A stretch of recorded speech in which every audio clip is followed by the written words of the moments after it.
Hi, welcome back. This is part 28 of Losing the Boomer Blues. We're nearing the end now of our story.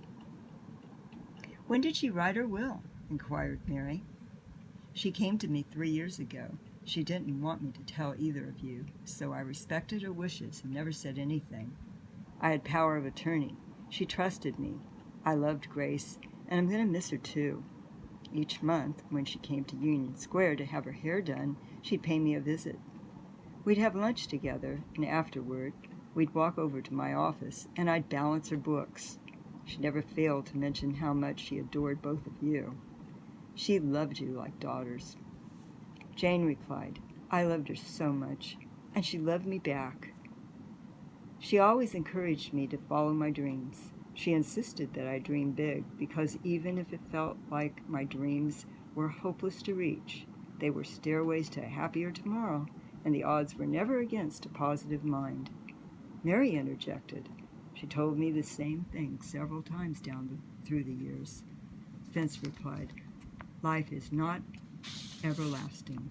We're only on this planet a short time, yet sometimes it seems it'll be unending. Dry your tears and celebrate your lives, and tomorrow we'll celebrate Grace's life.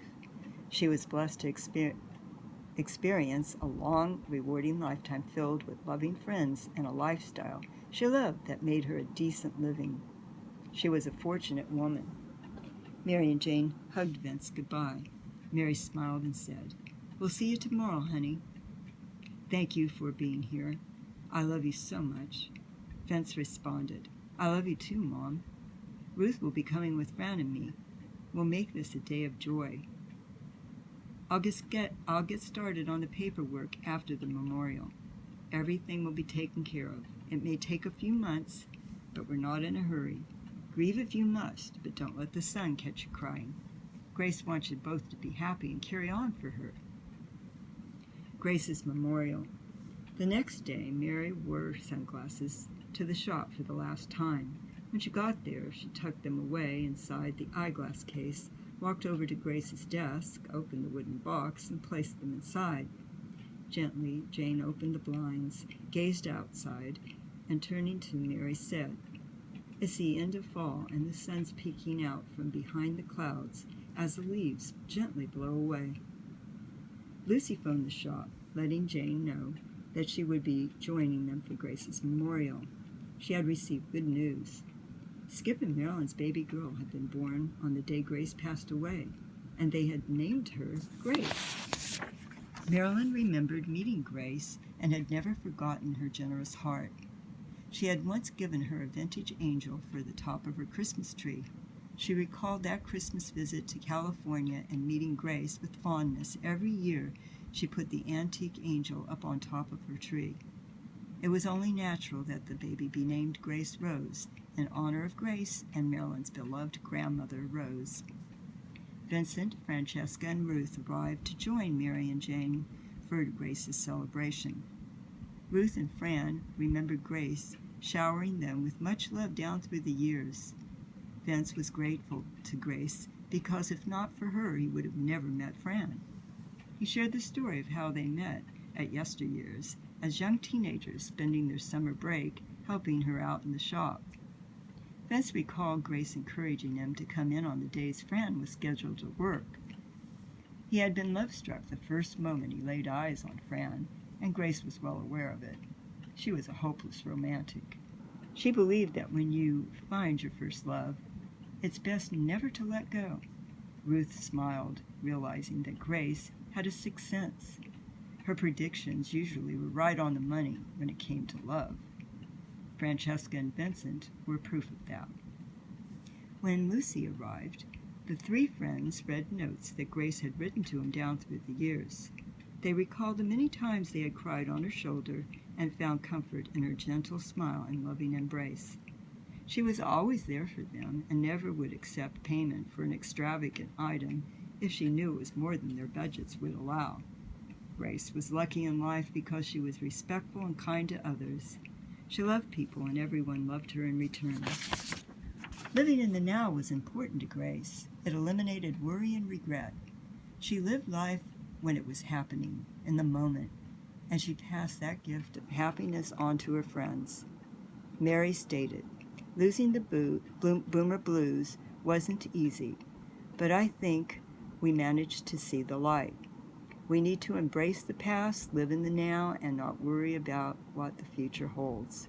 We aren't promised tomorrow, so we need to live for today." We're going to miss Grace, but her spirit will always be with us, right here in the now. The day after Grace's memorial. The next day, Mary and Jane returned to yesteryears to reopen the shop and begin moving forward. As they sat together at Grace's desk, Mary said, "Life is a complete circle.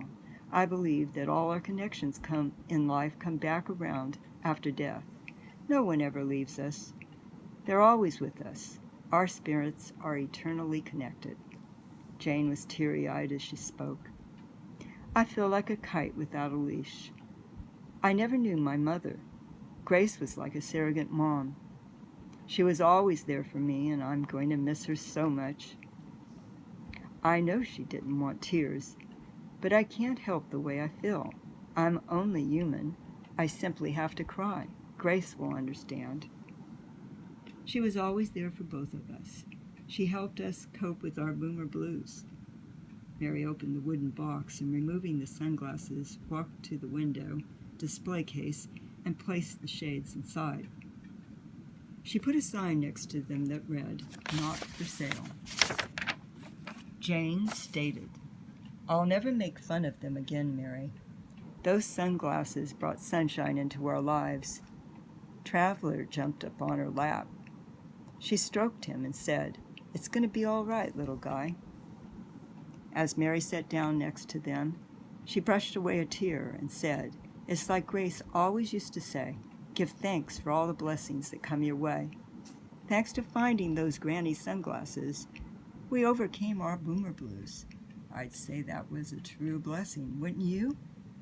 Without saying a word, Jane put her hand into her pocket and pulled out the John Lennon sunglasses that Grace had given her. She put them on and reached into her other pocket and pulled out the harmonica. Looking down at Traveler, she smiled and began to play Yesterday. That's the end of Losing the Boomer Blues. Thank you for coming back every now and then and catching up with each new part of the story. And hopefully you can buy my book and give me a good review. And if not, I hope you enjoyed it and will pass on the good word to have others join on YouTube and listen to Losing the Boomer Blues. Thank you again. Ciao.